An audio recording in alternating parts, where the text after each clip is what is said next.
اس میں کوئی شبہ نہیں، بہت بڑا مسئلہ ہے، اور وہ مسئلہ پاکستان کی پیدائش کے ساتھ ہی پیدا ہو گیا تھا۔ میں تو اس کو سمجھانے کے لیے اس طرح تعبیر کرتا ہوں کہ ایک بچہ پیدا ہوتا ہے تو بعض اوقات وہ پیدائشی امراض لے کے پیدا ہو جاتا ہے۔ پاکستان کی پیدائش کے ساتھ جو امراض اس کو لاحق ہو گئے ہیں وہی سب سے بڑا مسئلہ بھی ہے۔ وہ دو امراض ہیں، ایک یہ کہ پاکستان جب بنا تو دنیا میں نیشن سٹیٹ یا قومی ریاست کا تصور وجود پذیر ہو چکا تھا۔ یہ اسی پس منظر میں بنا۔ پاکستان بھی ایک قومی ریاست تھی، نیشن سٹیٹ تھی، اور بھارت بھی ایک قومی ریاست تھی۔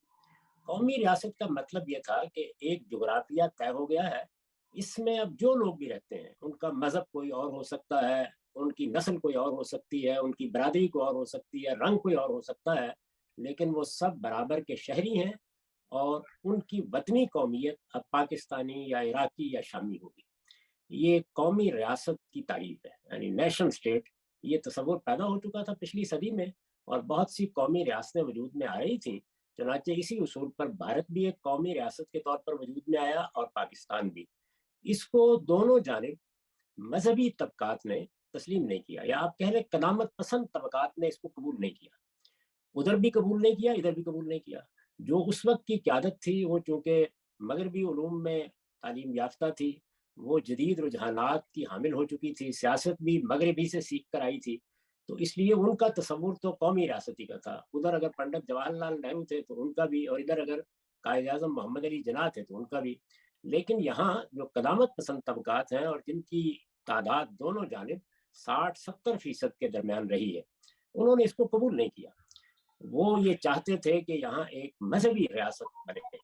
تو مذہبی ریاست اور قومی ریاست کو اکٹھا نہیں کیا جا سکتا، دونوں کی نوعیت الگ الگ ہے۔ پہلے دن سے یہ کشمکش پیدا ہو گئی۔ یہ کشمکش ایک مرض ہے۔ دوسری چیز یہ ہے کہ اس ملک میں کیا نظام ہوگا۔ اگر یہاں پر جمہوریت ہونی ہے، اگر یہاں ملوکیت قائم کرنی ہے، اگر آمریت قائم کرنی ہے، تو کیا قومی لحاظ سے ہم یکسو ہیں؟ چونکہ وہی بات جو میں نے پہلے عرض کی کہ اس وقت جو قیادت تھی وہ جمہوری مزاج کی تھی، تو انہوں نے دونوں جانب جمہوریت کا تصور دیا۔ لیکن ادھر تو کسی حد تک یہ بات قبول کروانے میں وہاں کی قیادت کامیاب ہو گئی۔ ادھر زیادہ عرصہ نہیں گزرا کہ ہمارے یہاں کی اسٹیبلشمنٹ کہیے، اب نئے نئے نام آ گئے ہیں، یا فوج کہیے یا جو بھی کہیے، انہوں نے اس ساری صورتحال کی بساط الٹ دی۔ 56 کا آئین بن چکا تھا، اس کا خاتمہ ہوا، اور 58 میں یہاں پہلا مارشل لا لگ گیا۔ یہ دوسرے مرض کا ظہور تھا۔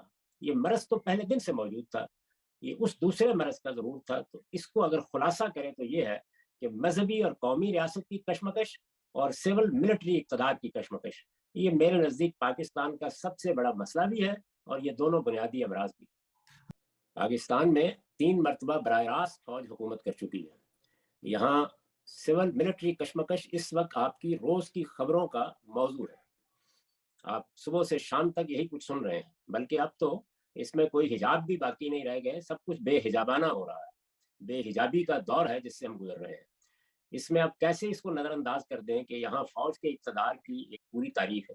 اسی طرح مذہبی معاملات میں قرارداد مقاصد منظور ہوئی ہے۔ یہ آپ کو معلوم ہے کہ قرارداد مقاصد کو اس وقت بھی یہاں جو ہندو تھے یا دوسرے لوگ تھے انہوں نے قبول کرنے سے انکار کر دیا تھا۔ پھر اس کے بعد یہ ملک 2 لخت ہوا ہے، یعنی 2 حصوں میں تقسیم ہو گیا۔ دوسرے حصے کو بنگلہ دیش کی حیثیت سے اب دنیا جانتی ہے۔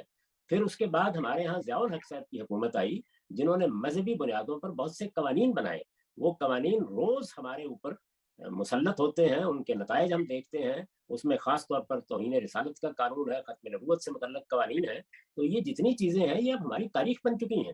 ان کو ہم چشم زدن میں کس طرح اپنے پردہ ذہن سے محو کر کے آج سوچیں، ان کے بارے میں کوئی رائے قائم کریں گے تو پھر ہی ہم آگے بڑھ سکتے ہیں۔